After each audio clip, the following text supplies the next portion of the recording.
നമ്മൾ പൂർവ്വ വിദ്യാർത്ഥി സംഗമത്തിന്റെ ഭാഗമായിട്ട് ഞങ്ങളിങ്ങനെ ഒത്തുകൂടിയപ്പോൾ ഞങ്ങൾ പഴയ 10ാം ക്ലാസ്സിലെ ചില അനുഭവങ്ങളൊക്കെ ഞങ്ങളിങ്ങനെ ഓർക്കുകയാണ്. ഇന്നത്തെ പോലെ ഈ പ്രൈവറ്റ് സ്കൂളുകളിലൊന്നും പഠിക്കുന്ന ഒരു തലമുറയുള്ള ഒരു കാലഘട്ടമല്ല. എല്ലാം നല്ല ഗവൺമെന്റ് സ്കൂളുകളിലാണ് ഞങ്ങൾ എല്ലാവരും പഠിച്ചത്. ഇതെല്ലാം അഭിമാനമേ ഉള്ളൂ. ഞങ്ങൾ മനേജ് സ്കൂളിലാണ് പഠിച്ചത്. അപ്പോൾ അവിടേക്ക് പോകാൻ ഞങ്ങൾ, എനിക്ക് തോന്നുന്നു ഞാനും നിതീഷും ഒക്കെ സ്വാഭാവിക സ്കൂളിനടുത്ത് തന്നെ ഉള്ളതാണ്. പക്ഷേ ഞാനും നിതീഷും ഒക്കെ കിലോമീറ്ററുകളോളം സൈക്കിള് ചവിട്ടി വേണം നമ്മൾ ഈ മനേജ് സ്കൂളിലൊക്കെ.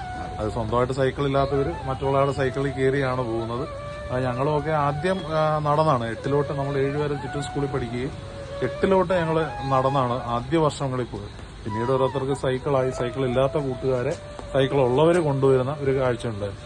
അതൊക്കെ ഒരു അന്നത്തെ സൗഹൃദത്തിൽ നമുക്ക് എടുത്തു പറയാം. പിന്നീട് വീട്ടിൽ നിന്ന് കൊണ്ടുവരുന്ന പൊതിച്ചോറുകൾ പരസ്പരം ഷെയർ ചെയ്ത് കഴിക്കുന്ന ഒരു തലമുറ. അതൊന്നും ഇന്നത്തെ കുട്ടികൾ എത്ര കണ്ട് ആസ്വദിക്കുന്നുണ്ടെന്ന് എനിക്കറിയില്ല. പക്ഷെ ഞങ്ങളൊക്കെ അത് നന്നായിട്ട് ആസ്വദിച്ചതാണ്.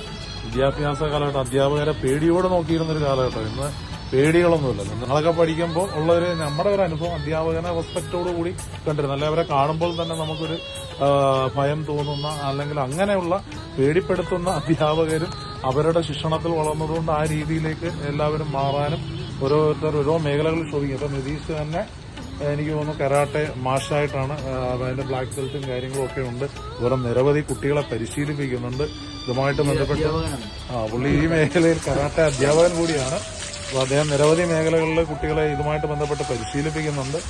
ഈ അടുത്ത് നമ്മൾ ഈ പ്രോഗ്രാം വെച്ചിരിക്കുന്ന ദിവസം തന്നെ പുള്ളിക്ക് ബാംഗ്ലൂരിൽ ഒരു ചാമ്പ്യൻഷിപ്പുമായിട്ട് ബന്ധപ്പെട്ട് പോകുന്നുണ്ട്. അപ്പോൾ എല്ലാവിധ ആശംസകളും നിതീഷ്. നന്നായി വരട്ടെ. കുട്ടികൾക്ക് കരാട്ടെ പഠിക്കാൻ നല്ല ഫിസിക്കൽ, അത് തന്നെ ഫിസിക്കൽ എഡ്യൂക്കേഷൻ ഒരു വലിയ പ്രാധാന്യമാണ്. അപ്പോൾ കരാട്ടെ പഠിക്കാൻ നമുക്ക് സാറുണ്ട്. അപ്പോൾ നിങ്ങളെ സമീപിക്കുക. അപ്പോൾ നിന്റെ ചാമ്പ്യൻഷിപ്പിന് കുട്ടികൾക്ക് എല്ലാവിധ ഭാവങ്ങളും നേരുന്നു. നന്ദി, നമസ്കാരം. Thank you.